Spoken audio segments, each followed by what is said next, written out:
When most people think of Spartans, they picture warriors, hardened bodies, brutal combat, and unshakable resolve on the battlefield. But what made the Spartans formidable wasn't just how they fought, it was how they lived. From a young age, Spartan boys were trained to endure hunger without complaint, to speak only when necessary, and to obey commands without hesitation. Their strength wasn't just physical, it was psychological. Discipline was not optional, it was survival. Self-control to the Spartans wasn't a virtue, it was a way of life. Their ability to master impulses, delay gratification, and act with purpose did not come naturally. It was something they trained, repeated, and reinforced until it became instinct. Today, we face very different challenges. No one is asking us to march barefoot into battle, but the war against distraction, temptation, and impulsive behavior is very real. If you want to show up with purpose, focus, and strength, not just sometimes, but consistently, you need the same thing the Spartans had: control over yourself. The good news is that self-control is not something you're born with. It is something you build. At its core, self-control is the ability to choose long-term goals over short-term impulses. It is what allows you to resist that second helping of dessert. Stay focused on a task when your phone buzzes, or speak calmly when you're frustrated instead of lashing out. Whether it's in the realm of food, emotion, attention, or daily habits, self-control is what helps you act with intention, rather than reacting to whatever feels good in the moment. One of the most well-known studies on this topic is Walter Mischel's marshmallow test. Children were given a simple choice: eat one marshmallow now, or wait and get two later. The children who were able to wait tended to show better life outcomes years later.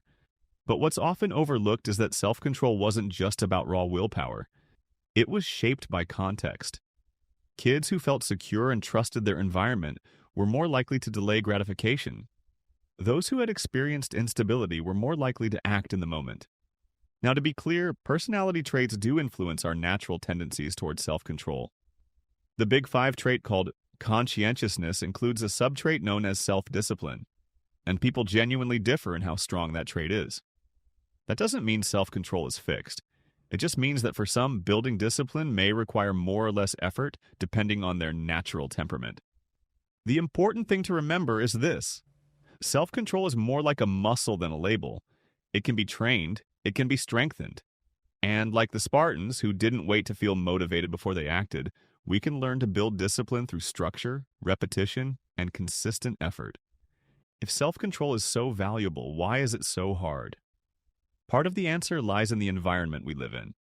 We are surrounded by instant gratification. With a few taps on a screen, you can order food, scroll endlessly through curated content, or distract yourself from almost any discomfort. Notifications, ads, algorithms, everything is designed to hijack your attention and reward impulsive behavior. This constant overstimulation chips away at the space between impulse and action. Biologically, we're not built for this. Our brains evolved in environments where resources were scarce and quick rewards were rare.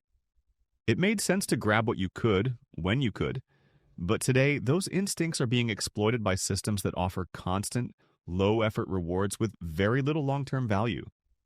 Willpower alone isn't enough to stand up to that kind of pressure. According to ego depletion theory, your willpower is like a battery and that it gets drained throughout the day. And while some researchers debate just how finite that resource is, most agree that relying only on willpower is unsustainable. What works better is building systems and habits that reduce the need for constant decision-making. Struggling with self-control doesn't mean you're weak, it means you're human. And sometimes, struggle itself can be a powerful teacher. Think about challenging games like Dark Souls. Many players say that mastering its punishing difficulty taught them something important, not just about the game, but about themselves. They learned that effort, patience, and persistence pay off, even when the odds feel stacked against them. And because failure in the game carries no real-world consequences, it becomes a safe space to practice resilience. In the same way, real-world self-control improves when you treat it like a practice. Not a test of character, but a skill you build through repeated, intentional effort. If you want stronger self-control, willpower alone won't cut it. You need strategy. The Spartans didn't rely on raw discipline every day. They structured their lives so that discipline was expected, practiced, and reinforced.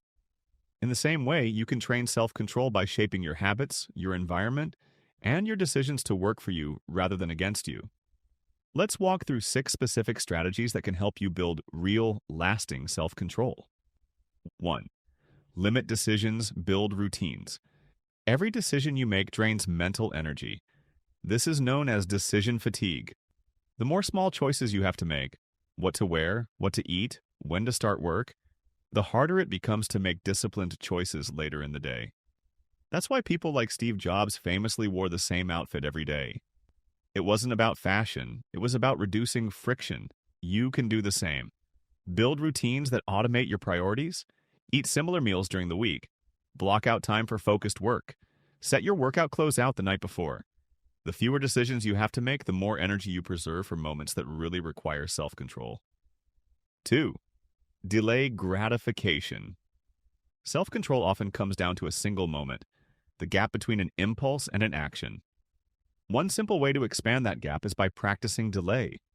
When you feel the urge to indulge or react, pause. Count to 10. Or better yet, use the 10-minute rule. Tell yourself you can have or do the thing in 10 minutes, but only if you still want it then. That pause builds control. Each time you delay an impulse, you train your brain to wait. This waiting helps reset your dopamine response, reducing the power of short-term rewards. Over time, it becomes easier to say no. You can also reduce temptation in advance. Keep junk food out of your house. Block distracting apps during work hours. Set up your environment so the default choice is the one that aligns with your goals. Delayed gratification isn't just about denying pleasure, it's about giving your future self a better outcome than your present self wants in the moment. 3. Change your environment, not just your willpower. There's a saying, discipline is remembering what you want. That's true, but it's only half the story. You also have to build an environment that supports that memory. If your phone is always within reach, if junk food is always on the counter, or if your workspace is full of distractions, you're setting yourself up to fail.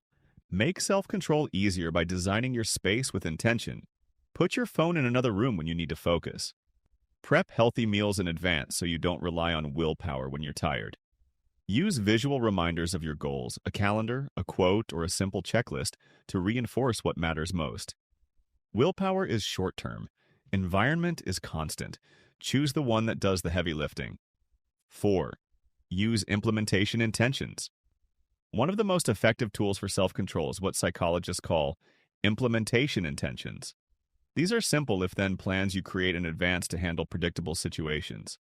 For example, if I feel the urge to scroll social media while working, then I will get up and drink a glass of water instead. Or, if I feel stressed after dinner, then I will go for a 5-minute walk.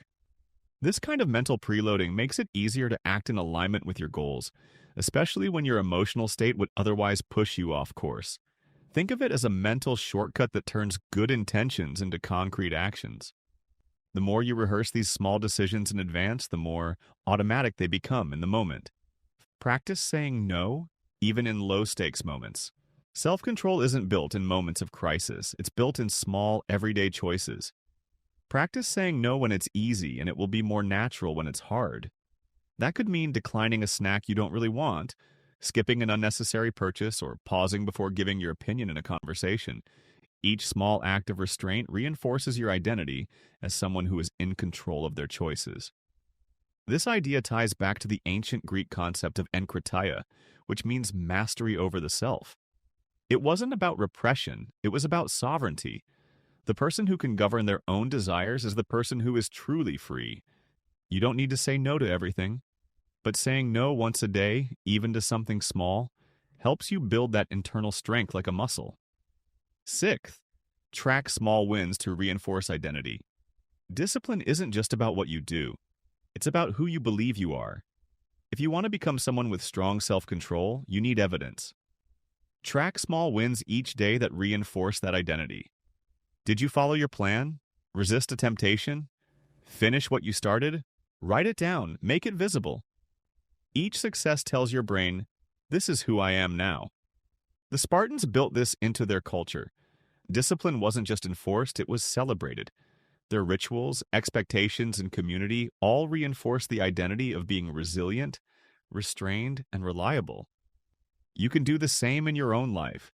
The goal isn't perfection, the goal is consistency, and each small act of follow through makes it easier to keep going. By now, it should be clear that self control isn't just about willpower or personality. It's something you can train, something you can build with consistent effort and the right structure. And that brings us back to where we started. The Spartans weren't born with iron discipline. They weren't superhuman. They were trained. Every ounce of self control they had was earned through repetition, routine, and commitment. Their discipline wasn't just for battle, it showed up in how they lived, how they moved, how they rested, how they responded to discomfort and doubt. Most of us won't face physical combat, but we face internal battles every day. The decision to focus when it's easier to scroll. The urge to react instead of reflect. The temptation to settle for short-term comfort over long-term growth. In these moments, self-control becomes more than a skill. It becomes a way of life. Start small. Show up when it's inconvenient. Follow through when it's not exciting. Build the kind of identity that doesn't depend on motivation. Because control isn't something you wait for. It's something you claim, one choice at a time.